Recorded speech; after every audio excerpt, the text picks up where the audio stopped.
Hello guys, my name is Mangesh and you are back again watching Mangesh hair transplant. Guys, मैं आप लोगों के लिए सेकंड सीक्वल वीडियो लेके आया हूँ आज, और इसका टॉपिक है हेयर लॉस, हेयर फॉल का जो प्रिवेंशन होता है या जो मेडिकेशन केयर लेना पड़ता है हम लोगों को, उसके बारे में।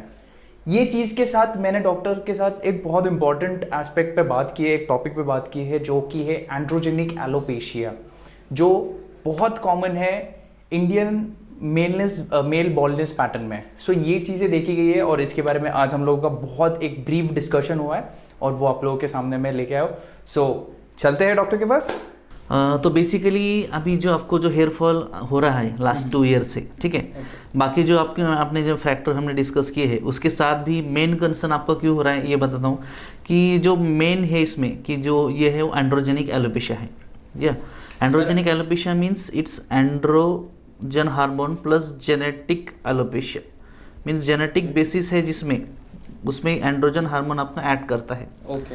एंड्रोजन हार्मोन क्या रहता है? It is a testosterone that is converted into dihydrotestosterone. Okay, तो ये डाईहाइड्रोटेस्टोस्टेरॉन हमारा क्या करता है कि हम जब प्यूबर्टी मतलब नियर अबाउट 13-14 ईयर्स आते हैं, तब हमें बियर्ड मुस्टाच वो सब आते हैं, ठीक है। लेकिन किसी किसी लोगों में ये डाईहाइड्रोटेस्टोस्टेरॉन हार्मोन क्या करता है, ये जो हमारा ये वाला एरिया है, ठीक है, इस हार्मोन इस जगह पे ये हार्मोन एक्ट करता है, उसका नेगेटिव इफेक्ट आता है कि इसमें हमें एलोपेशिया बढ़ता है, ठीक है। इसे हम मेल पैटर्न बार्नलेस भी कहते हैं, राइट, ठीक है, क्योंकि ये पैटर्न में जाता है। जैसे कि अभी मेरे पास कुछ पिक्चर्स से आपको दिखा देता हूँ। अभी ये आप देख रहे हो, आप इसमें कुछ पिक्चर्स है, ये आपको दिखा रहा है कि ये पैटर्न बार्नलेस है। तो मेल पैटर्न बार्नलेस कैसे जाता है? ग्रेड फर्स्ट 6 ये ऐसे जाता है, ठीक है। तो आपका मतलब बढ़ते बढ़ते बढ़ते ऐसे बढ़ा है, ठीक है।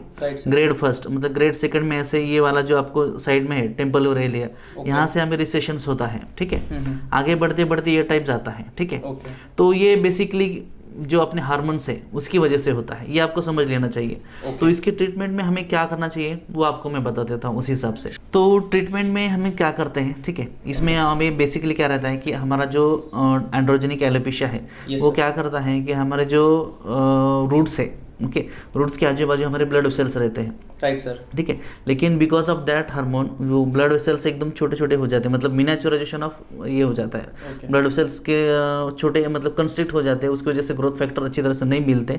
उसके जैसे हेयर फॉलिकल जो है एकदम मिनिएचराइजेशन मतलब छोटे छोटे छोटे हो जाते हैं। जैसे कि आपको दिख रहा है कि ये साइड पे सामने जो है उसे एकदम पतले पतले पतले हेयर हो गए हैं, उसे हम विलस हेयर बोलते हैं, ठीक है। तो वो धीरे धीरे ऐसे टर्मिनल हेयर से विलस हेयर में कन्वर्ट होते हैं। मतलब हेयर साइकिल एक हेयर साइकिल रहती है प्रॉपरली, ठीक है। तो उसमें टर्मिनल हेयर जो प्रॉपर ग्रोथ होता है उसे हम बोलते हैं, और जो छोटे छोटे होते मिनिएचराइजेशन ऑफ हेयर फॉलिकल होता है वो विलस हेयर में कन्वर्ट होता है। तो वो होके हमारा एलोपेशिया बढ़ता है। बेसिकली हमें स्टार्ट करते हुए हम क्या करते हैं, बायोटिन विटामिन्स रहते हैं, उसके हम सप्लीमेंट्स लेते हैं, मतलब न्यूट्रिएंट्स के सप्लीमेंट्स के टैबलेट लेते हैं, ठीक है। उसी के साथ मिनोक्सिडिल नाम का एक ड्रग है, ठीक है, वो लोशन फॉर्म में आता है, ठीक है।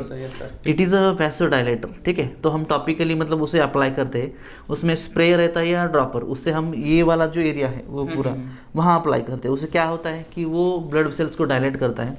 डायलेट करने के बाद प्रॉपर ग्रोथ फैक्टर जो है वो हमारे हेयर फॉलिकल मिलते हैं, ठीक है। इससे फिर उसकी ग्रोथ बढ़ जाती है, ठीक है, उसका भी हेयर फॉल भी कंट्रोल आ जाता है। दोनों चीजें यूज करने से मेरे जो थिन बाल है वो थिक हो जाएगा? हाँ, मतलब उसके जो थिकनेस है वो बढ़ जाती है, हेयर फॉल भी कंट्रोल में आता है, ठीक है। अब हम बहुत टाइम पे क्या करते हैं कि मिनोक्सिडिल के साथ डर्मा रोलर भी एडवाइस करते हैं, ठीक है। उससे क्या होता है कि एब्जॉर्प्शन बढ़ता है मिनोक्सिडिल का, ठीक है। वो भी एक गुड बेनिफिशियल इफेक्ट है उसका। Okay sir. नॉर्मल मिनोक्सिडिल भी यूज़ कर सकते हैं, ऐसे कुछ नहीं है, लेकिन डर्मा रोलर करेंगे तो और थोड़ा अच्छा इफेक्ट आता है।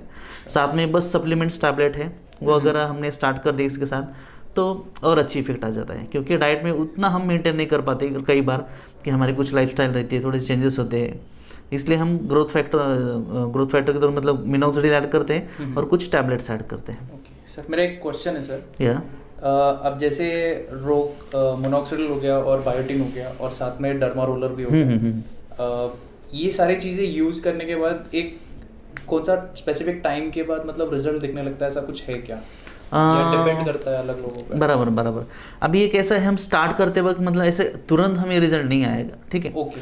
मिनिमम हमें 2 to 3 मंथ्स तो भी वेट करना पड़ेगा, अच्छा मतलब प्रॉपर रिजल्ट जज करने में, ठीक है। कई बार तो क्या होता है कि मिनोक्सिडिल स्टार्ट करने के बाद हेयर फॉल थोड़ा बढ़ जाता है, तो लोग थोड़े से टेंशन में भी आ जाते हैं कि, लेकिन ऐसा नहीं करना चाहिए। वो स्टार्टिंग में कभी कभी हेयर फॉल बढ़ता है किसी किसी में, नॉट डेफिनेटली हर पेशेंट में, लेकिन वो कंटिन्यू करोगे ना तो ऑटोमेटिकली वो हेयर फॉल कंट्रोल में आ जाएगा और डेंसिटी भी बढ़ेगी, ठीक है। लेकिन कंटिन्यू कुछ महीनों तक करना चाहिए, तभी कुछ इफेक्ट आएगा उसमें। सो ये कंसिस्टेंटली रोज लगाना पड़ता है या इसका कुछ साइकिल है?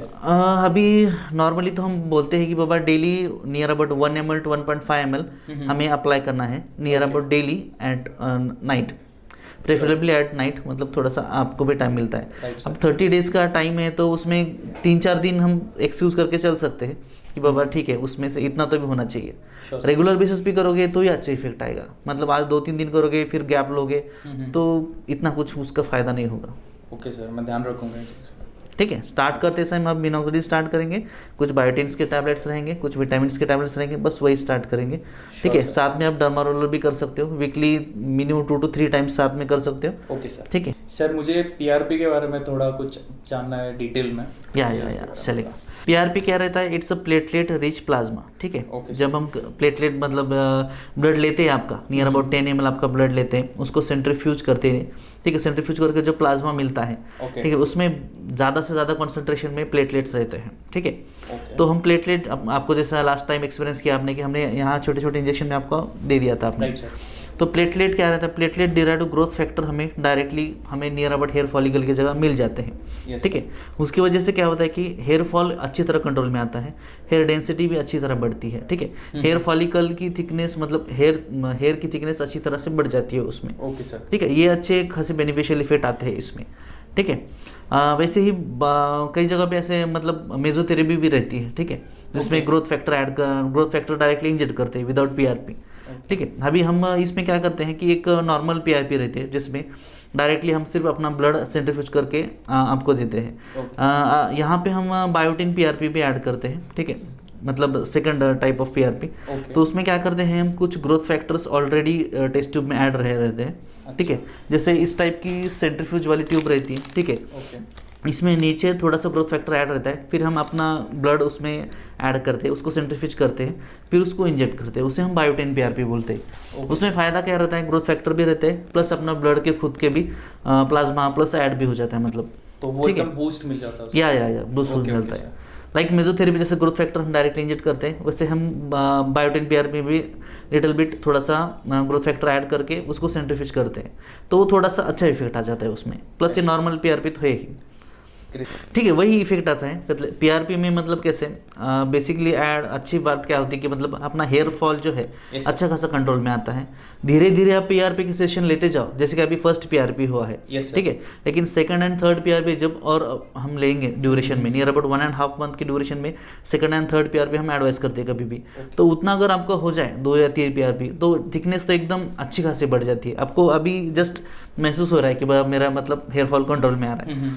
वैसे ही किसी ने भी ऐसा मतलब कौन से पेशेंट है कंटिन्यूसली हम लेंगे, सिर्फ एक सेशन लेके कुछ फायदा नहीं होता इतना, ठीक है। लेकिन अभी हम जस्ट स्टार्ट किया है तो हमने बस आपको मतलब एक सेशन में देखना है हमें कि एक्सपीरियंस आपका कैसा हुआ है, राइट सर। जैसे जैसे पेशेंट आगे लेते जाएगा पीआरपी उसके और अच्छे खासी इफेक्ट आएगा 2 या 3 सेशन में।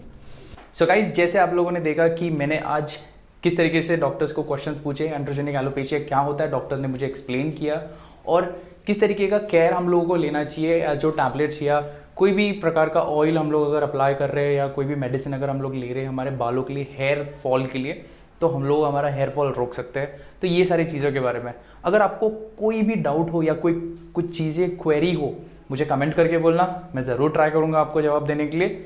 Till then stay tuned for my next video.